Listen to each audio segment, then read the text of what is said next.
Hey guys, it's Big Mike, and today we have another Ask Me Anything session with FuturesTrader71. This is the fourth time that he's done these quick 30-minute AMA sessions, so you should check out the prior three if you haven't listened to them already. You can find them in the AMA thread on BMT. If you need help finding that, go to the top right of the page in the search box and type in AMA space FT71. And on post number 2, you'll find links to the prior 3 AMAs. And then later today, once this one's done, I'll put this one up there too. AMAs are designed to be quick and casual. There's no prepared presentation. And we just jump right into questions. So you guys can go ahead and start typing those questions right now. And I'll turn things over to FT. And you can start answering them. And FT, okay, you should be good to go. Am I on? You're on. Hey, thank you. Hope everyone's doing well and holding up pretty good in this interesting sloshy trade today.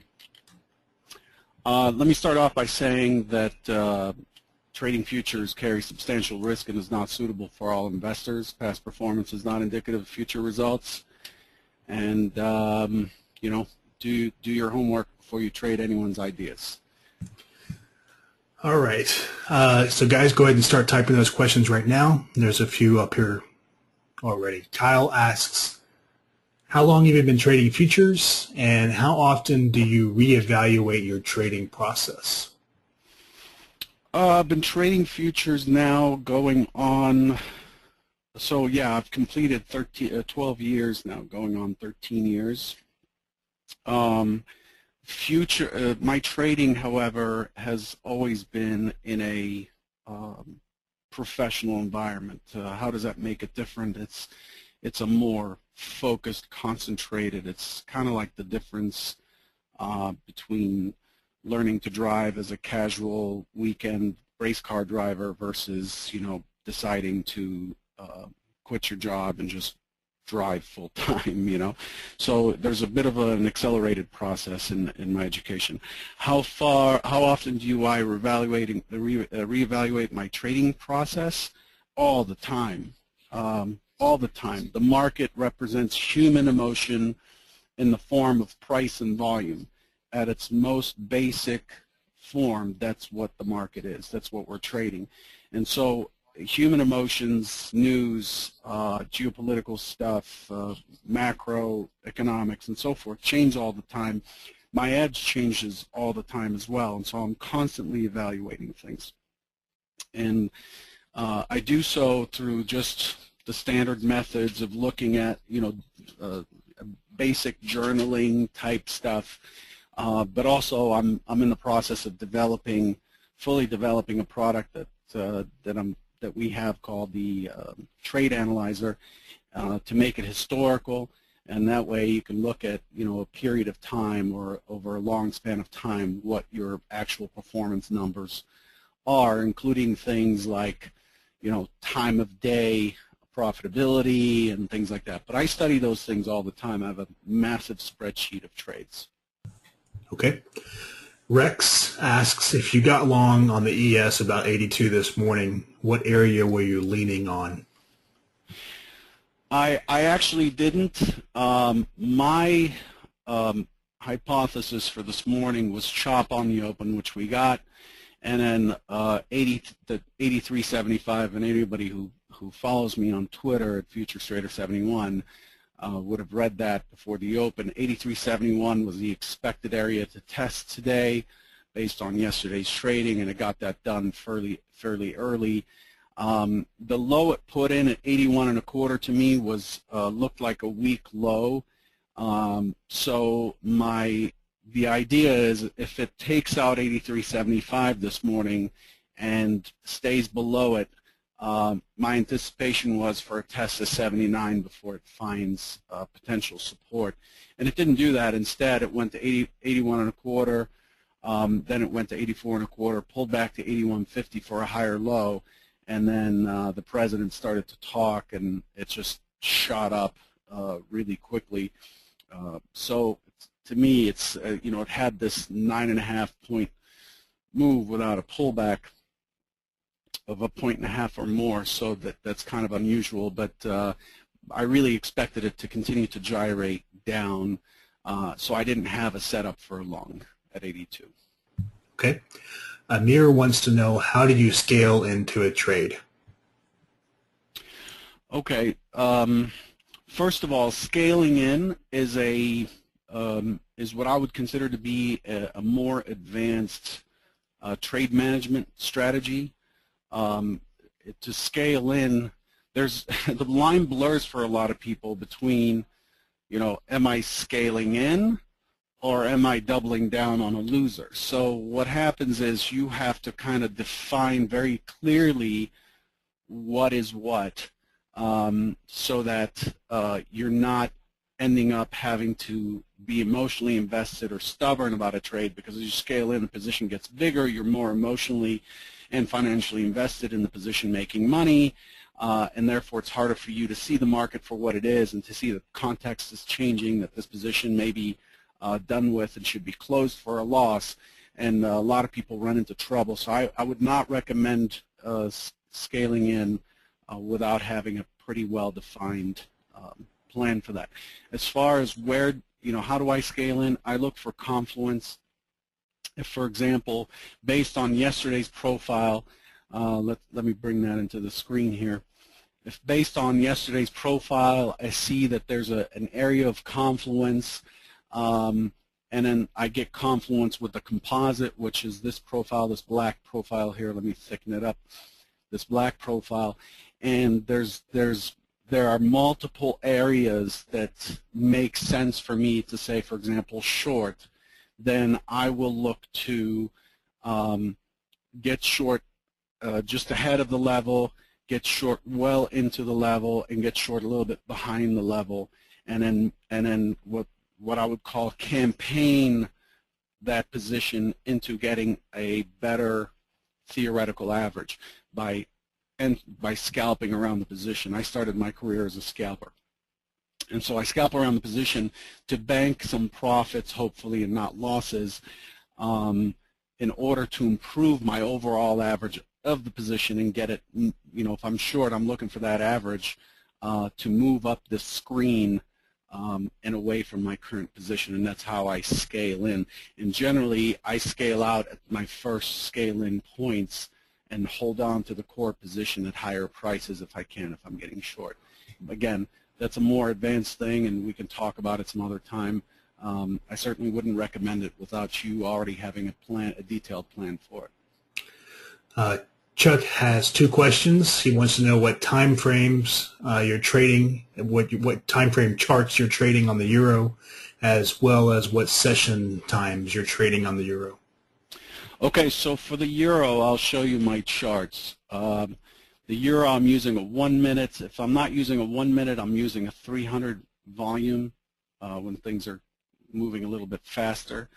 And then I look at a daily composite. So my trading is based on finding context. That's really the trick here, in my opinion.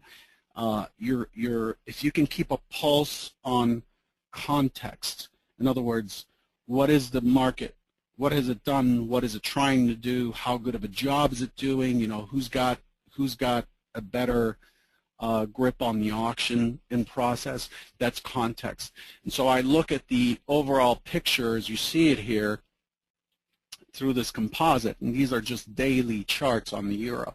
The euro, I've defined a session for that product that spans the UK-US session. I don't look at the Tokyo session. I found that it's just it confuses things. It just adds a little bit of volume, but it doesn't really provide any structure. So my euro charts start at 1 a.m. Central Time here in Chicago, and they go through to 3:15, and then I throw out the rest. And that's what my day consists of in the euro, and that's what you're seeing here. That is experimental. It's something that I'm trying to figure out with a whole bunch of people within our brokerage. We're doing the homework to see what works best, and you can see the starting hours listed here, 7 a.m. New York, but the actual session starts at 1 a.m., which is when the European Treasuries open. So those are the time frames I use. And then I flip back and forth. If I need to look back a few days, I just hit the 15-minute button and I can see the auction that occurred before that. Of course, this looks a little messy, but you know, I can turn things off if I need to. But generally, to trade, I look at a 1 minute. The euro, incidentally, hit its next most accepted price at 131.90. You see it outlined here. This number's been out here for a long time, and you see it hit the 91 and came back off, which is beautiful because that's what it's expected to do. And I had talked last week about the idea that it's likely to test 131.45, which it did this morning. Small pullback, tested it from above, and then continued higher. So the euro is a very cool product in that you can trade the micros. I keep pushing the micros on our trading clients because it's something you can really work out your issues with, but it's also a very good auctioning product. I mean, it really follows some really nice auction principles, even though it's a thin product. Okay, Jeff has two questions. He says, how do you determine the micro composite parameters and the dates that you use and whether or not you've nailed it? That's question one. And then question two, can you talk about the 8350 low, the target that you mentioned earlier? Was that based on a low volume node from yesterday? Okay, so how do I determine a composite? The composite is just so you know, a composite is basically a volume profile. So I have a little button here where I can take whichever bars I want to create a profile for, and it'll take those bars and create a profile for them. I can do it on any chart I want. So if I want to see what's happening in this auction here when it hit 143, all I got to do is circle those bars, and it gives me the volume profile for that auction. A microcomposite or a composite is nothing more complicated than basically trying to look inside the bars. The whole point of volume profiling is it's great that I can see the open, high, low and where those were, but what I want to see is the actual activity that happened within the bar. And the way I choose a composite is based on the principle in auction theory that the market constantly seeks balance. Then it has to reprice new data like consumer confidence or whatever, and then that's called imbalance. There's an imbalance. When there's an imbalance, the market moves away from a certain set of prices, and then it goes into balance again in general.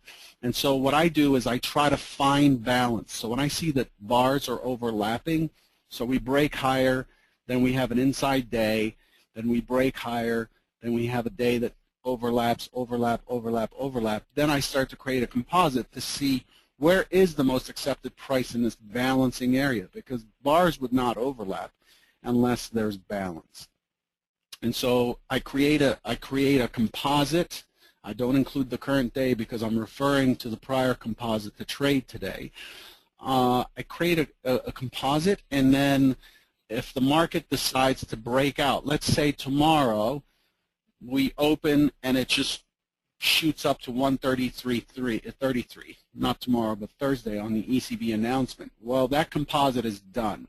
I extend it to today, and then there is no balance there. So I have to wait for a couple days for it to go back into balance, and then I look inside. While the microcomposite's waiting to be built, I always have a composite which shows me which prices, which peaks and valleys called low volume nodes or high volume nodes exist from the prior auction. So today, my idea for the 6E or the euro is 131.45, which now has moved to 43 because we've traded it, and more volumes come in to shift that price. Then once it breaks it, then it goes to once it breaks a neckline, an LVN, it goes to the next most accepted price. There it is, 31.90. Our high is 31.91. Beautiful, right? It just broke it by a tick.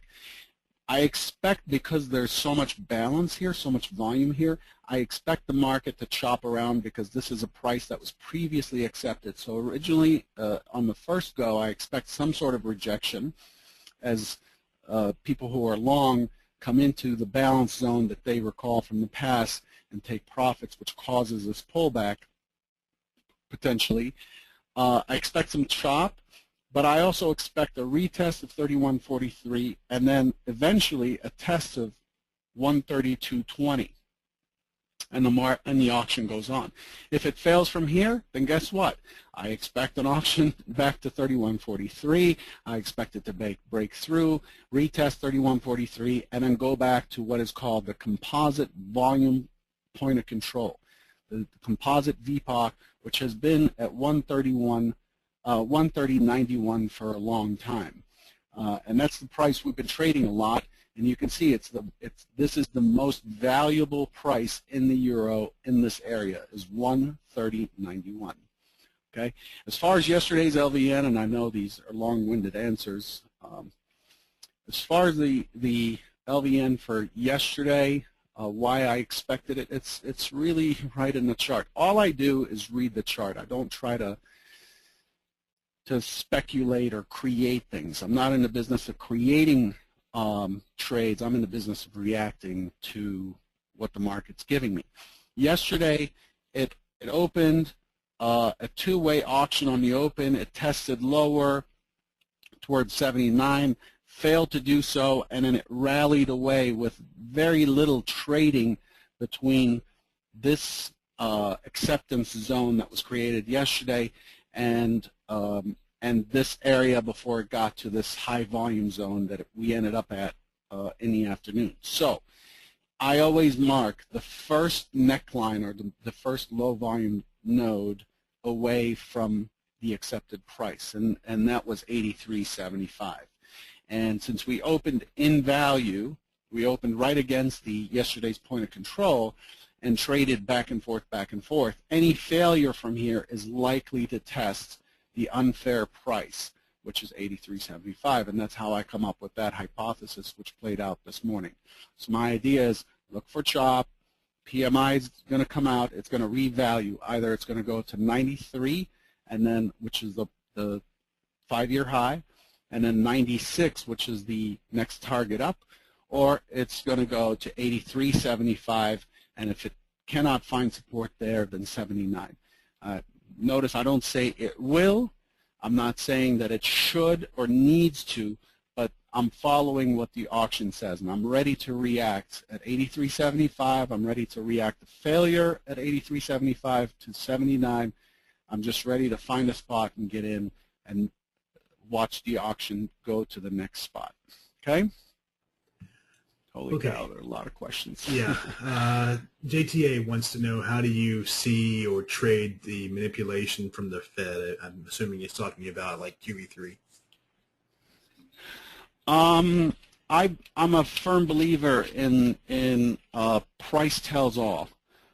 So to me, the Fed manipulates, doesn't manipulate, it doesn't really matter. I'll see that reaction in my fundamental product chart. This is basically a percent change chart that shows me gold, euro, the yen, DAX, the 10s, Bund, 30 years, the dollar, and the euro stocks. It kind of shows me a combination of the products that I don't watch closely, which are on a separate chart.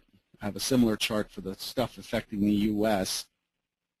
And I don't really care, to be honest with you. I couldn't care less as a trader what the Fed does. To me, QE3, QE15, Friday the 15th, Friday part 15 or whatever, it doesn't matter how many sequels they do to this QE. The fact is the market has to reprice that action, and the auction follows certain rules that are based on people's emotions with regards to those reactions. And all of that is reflected to me in my volume chart. And that's all I care about. Where did the participants come in? Where did they react? How violently did they react? and then I just go from there. You gotta, in trading, you have to not allow all these speculations and the CNBC nonsense to make its way into your bias. Your bias should be on context and market action only, in my opinion. Okay. Otherwise, you'll just short every rally and you'll buy every dip. You know, it doesn't matter. Gary's asking if you do any algorithmic trading and if you consider yourself a mechanical rule-based trader or a discretionary trader. I'm a discretionary. My entries are discretionary. My trade management is mechanical, and the reason I do that is I strongly suggest that Gary listen to that last webinar that you invited me to do. I think it's called Trade Management. Trading Management Techniques or something. Yes. Yeah, listen to that, and you'll see the reasons as to why that is. I want to anchor. If I cannot anchor the setup or the entry, I need to anchor the trade management so that I can always be able to track, monitor, and troubleshoot my trading. If I'm constantly moving my stops and targets and I'm constantly discretionary about my entries, that's random squared and it's just not solvable. Okay, so I don't automate anything. We, as a brokerage, we offer automated, trading and all that stuff. But I don't, in my own trading, I don't do anything automated. Okay. Kyle wants to know how you broke into professional trading, how you got started with it. Were you trading prior to formally entering the industry? So I cover that in my first webinar that you invited me on. I spent a little bit of time on that just to establish that base, and I suggest you have, grab that and have a look at it. But essentially, I was a construction manager down in Miami, and I ran into a guy who was just trading about 10% of Microsoft's volume as a SOS bandit, and just went to visit, and I got hooked, quit my job, and I joined his group as a prop trader, and went from trading SOS to SOS stocks to futures once the regulation on SOS and the NASDAQ changed to make it harder for scalpers to trade volume in there. So that's really my pedigree, so to speak. Greg is asking, well, he's commenting that he has a high percentage of the time he's forecasting what will happen during the day, during the morning session in regards to initial direction and where we'll end up by the end of the morning, but he's having trouble making money. Okay, that's you're not alone. First of all, you're not alone. I see this problem with all of our traders. The issue is leverage. In most cases, you're not accepting the risk that you're taking, and therefore you have a need to be right, and therefore your psychology is such that it interferes with your ability to actually let the trade work. And to be frank with you, trading futures is highly leveraged. Assuming you trade futures, if you trade stocks, it's a little bit different. You can actually trade fewer shares to get rid of that. But I'm actually, pushing a lot of our traders that are on simulator or are having a hard time with consistency in the ES and NQ and gold and other products to move to the micro euro for that purpose. And it's for the purpose of just trading a product that's 1/10 the leverage, so that you can allow your stops to be wide enough, you can allow trades to work, you can work on the psychology. Your psychology is your biggest obstacle to trading. It just is for everyone. It's a lot like an athlete who tore his shoulder in a football game and now has to go in and play after it has supposedly healed, and is gun shy every time somebody runs at him because he remembers the pain.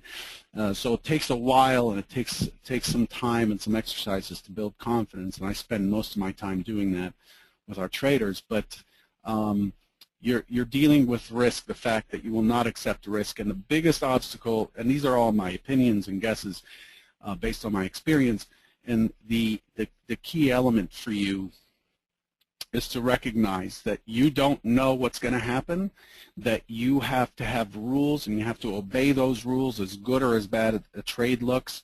You have to follow those rules, and the key element to all of this, in my opinion, is to build the confidence in you, in your ability to do as you say.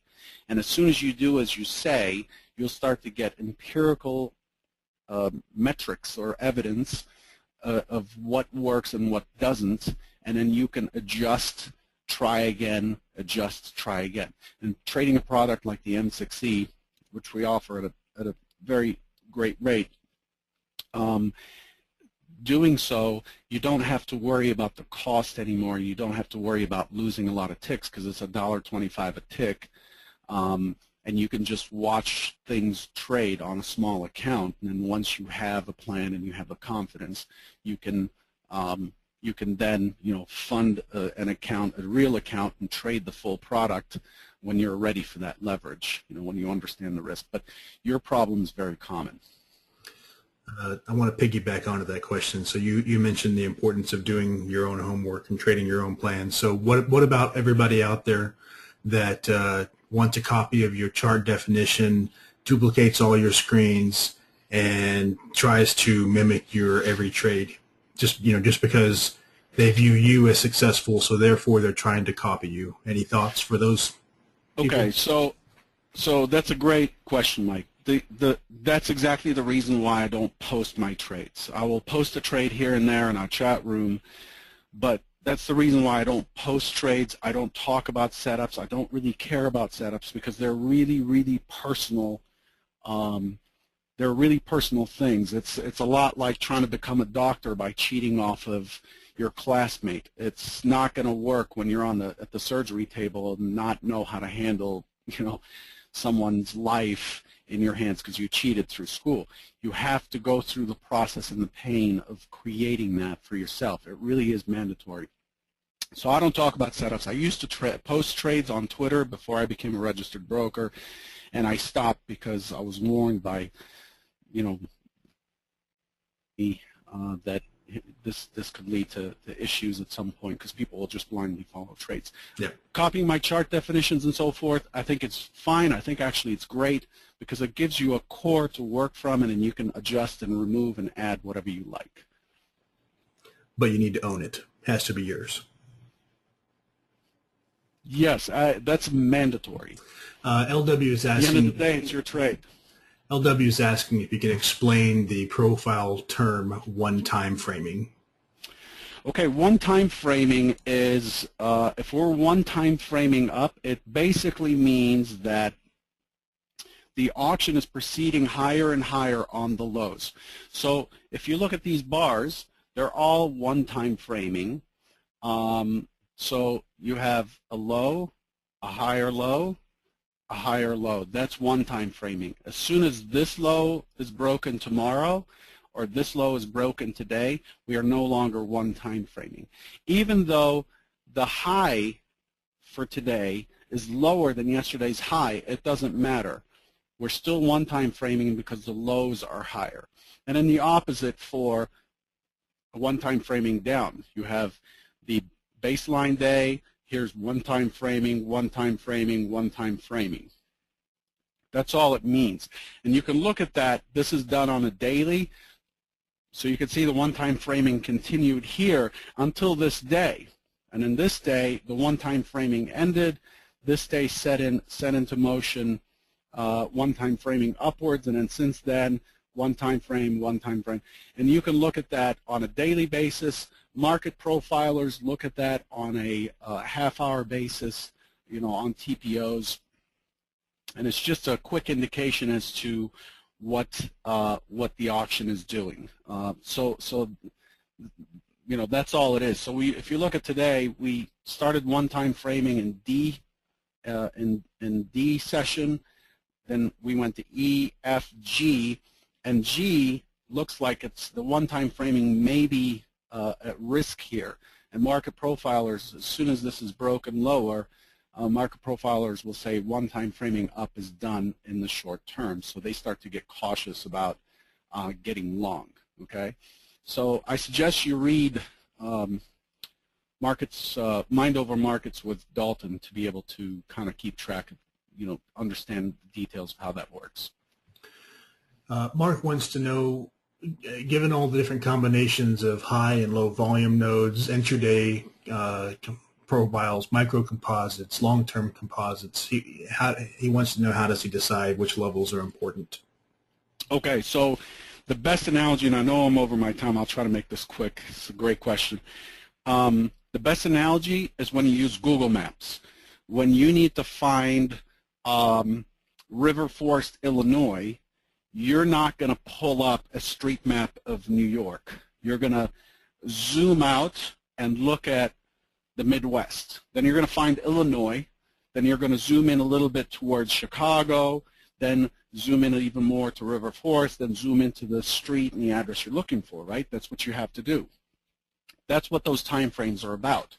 The composite shows you what the big picture is. Since this date, 10/4/2011, it shows you the big picture. Then the micro composite shows you the most recent balance within that picture. And I have micro composites going way back. See how I draw them and leave them? So you have micro composites that show you the, this is like zooming into the city. Then you have the intraday profile. You can put it on a 15-minute, 30-minute, 60-minute chart. And this is like coming into a street, okay? Then you have, so you can see from day to day what this auction has done. High volume is up here, then it moves down here, then the market moves away from it, puts it up here, and now our high volume is down here, so the auction's in balance here. So that's like looking at the street number, and then when you drill down to a 3-minute or a 1-minute, now you're actually looking at the little house on your street view map on Google. It's the same process. So the question, when you ask what time frame should I use for trading, I don't know. What is your time horizon? How much detail do you need in order to make a decision? And again, your goal is not to grab, Mike trades off of a 5-minute charts. I'm just saying. He may not. It doesn't mean that 5 minutes is right for you, because Mike might feel comfortable holding a trade for 30, 40 minutes, an hour, or 2 hours. But you're not. So you might be someone who's using maybe a 700 tick chart or a 2500 volume chart, because you need to be able to find opportunities that are 1.5 or 2 points in and out, in and out, in and out all day long. Whereas Mike wants to trade 2-3 times a day, so he uses a 5-minute, 15-minute, 30-minute, 60-minute, whatever. So it's really highly personal, and it has to suit your personality and what your risk tolerance is. The bigger the time frame, the bigger your pockets need to be. But still, it's useful to look at the bigger time frame because it gives you context. You're going to hear me saying context all the time because it's all about context. If you have the context, if you're reading the context correctly, you can use a very wide stop, assuming your account can handle the risk, and still have a chance of realizing your edge over time. And what most people do is they don't look at context. They have a bunch of spaghetti on their screen, and they don't understand how the spaghetti works. The MACDs over RSIs over ATRs over CCIs over a whole bunch of moving averages, and they get lost in that when they really could use the idea of asking, okay, what has it done? What is it trying to do? How good of a job? And what is it likely to do from here? If you can answer those questions with a fair amount of confidence, which takes experience, you have something that you can make a trade decision on and be able to sit through the noise in your head telling you, get out, get out, get out, get out, which attacks all of us when we're not confident. And that's what the different time frames are for, context. Okay? Okay. And for the record, I'm not a scalper. I trade daily ES charts or 100K volume charts. I take one trade a day, usually, no more than that. Okay, yeah. So there you go. Different, right? So. Yeah, so you can't, someone who doesn't have your tolerance, you would need a bigger account to be able to do that because your stops are going to be wider and so on. You're looking for a bigger time horizon. So someone else with a $5,000 account or a $2,500 account can't really use what you're doing and move it forward. And therefore, they have to establish, as always, establish their own approach and own it and believe in it, you know. So we're all different. Yep. Okay, so guys, I'll post the recording of the session today in about an hour or so in the AMA thread. There's probably 10 to 20 questions that did not get answered. We're out of time, so you can ask them in the thread, and you know, over the week, FT will come back and he'll try to answer them in the thread, or you can come back in 2 weeks and we'll have another AMA session. So thanks for your time. Thank you for having me on, Mike. Thanks, FT. See you in 2 weeks. Thanks. Take care.